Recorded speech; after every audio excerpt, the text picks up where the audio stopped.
Welcome to a very short screencast looking at the functionalist view of power. And the easiest way to understand this perspective is to see it as the opposite to the Marxist perspective of power. So functionalism is diametrically opposed to Marxism. They're like chalk and cheese. So let's begin by reminding ourselves about the Marxist perspective of power. And according to Marxists, those who hold power, in other words the ruling class, do so at the expense of everybody else. So this is a perspective that suggests that there is a fixed amount of power within society, and therefore if one group holds most of that power, then other groups do not.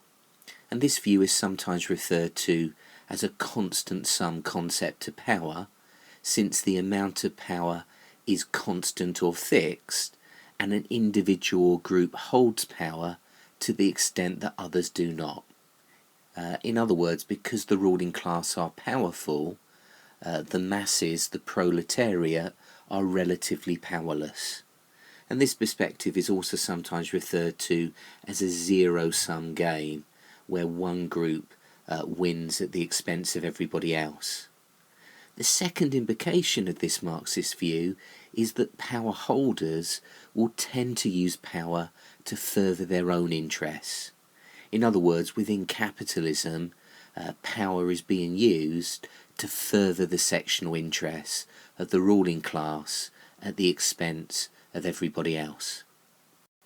As we shall see in a moment, functionalism challenges all of these assumptions.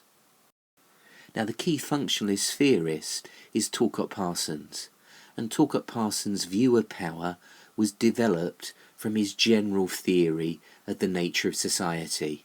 So Parsons began from the assumption that value consensus is essential for the survival of social systems. In other words, the social glue that holds society together are shared norms and values, a shared culture. And functionalists assume that individuals, because of the socialization that they're exposed to from the media, education, religion, the family, and other agencies of socialization, develop shared values. And these shared values lead to society as a whole developing collective goals. In other words, goals that are shared by most members of society. And this means that according to this perspective, there is very little conflict within society, and instead, because people have been socialized into the same types of values and share the same kinds of goals, that everybody really is pulling in the same direction.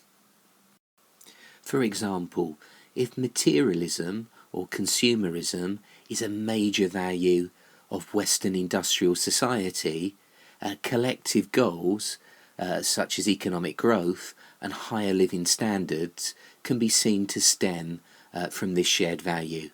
And the more that Western societies are able to realise these goals, the greater the power that resides in the social system according to the functionalist perspective. So there isn't a fixed amount of power. The more that societies are effective in achieving their collective goals, the more power there is.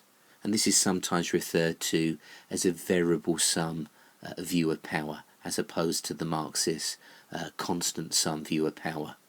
So steadily rising living standards and economic growth would therefore be indicators of an increase of power in a society that has materialism as one of its core values.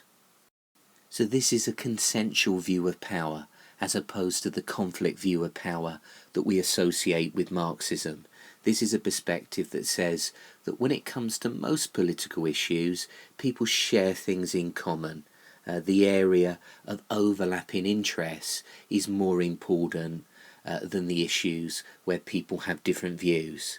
And therefore, from this consensual viewpoint, the exercise of power usually means that everybody wins. And this forms a basis for the kind of social cooperation that Parsons considered to be essential for the maintenance and well-being of a healthy society. Now, functionalism is a perspective that is opposed to the idea of horizontalism. This is a perspective that says we need leaders, we need people in positions of authority to coordinate the pursuit of collective goals. So Talcott Parsons regarded power differentials within society as a necessary prerequisite for the effective pursuit of collective goals. So if members of society pool their efforts and resources and deposit them in leaders, they're more likely to be able to realise their shared goals than if they operate as individuals. And this kind of cooperation on a large scale within society requires organisation and direction. Let me just use this image as an analogy for the functionalist view of political authority. And what we can see in this image is a team engaged in a race of rowing. And the person that we can see at the front of the boat is what we call the cox. And the cox doesn't row at all. They just sit at the end of the boat and coordinate the rowing by calling out to the rest of the team. So in a sense, this individual, the cox, has power over the rest of the team in the sense that they can tell the rowers what to do and when to do it. But everybody on the team understands that without this individual, the team's rowing would be uncoordinated and they would be wasting a lot of effort. And therefore, by giving power to the cox, all the team members gain power over their opponents in the race, whereas if each team member kept for themselves the power over when and how to row, the whole team would probably lose. And this is how functionalists see political authority within society. It is worth individuals giving up some of their power and investing it in leaders who can coordinate the pursuit of collective goals that benefit everybody much more efficiently. And from this perspective, within a Western democracy, if we think that our leaders are not pursuing collective goals, if we suspect that they're acting in their own self-interest, then we can withdraw our support. So just as money is deposited in a bank, members of society deposit power in political leaders via the ballot box. And just as depositors can withdraw their money from the bank, so the electorate can withdraw its granted power from political leaders at the next election. So in this sense, power, although handed to leaders, resides ultimately with members of society as a whole.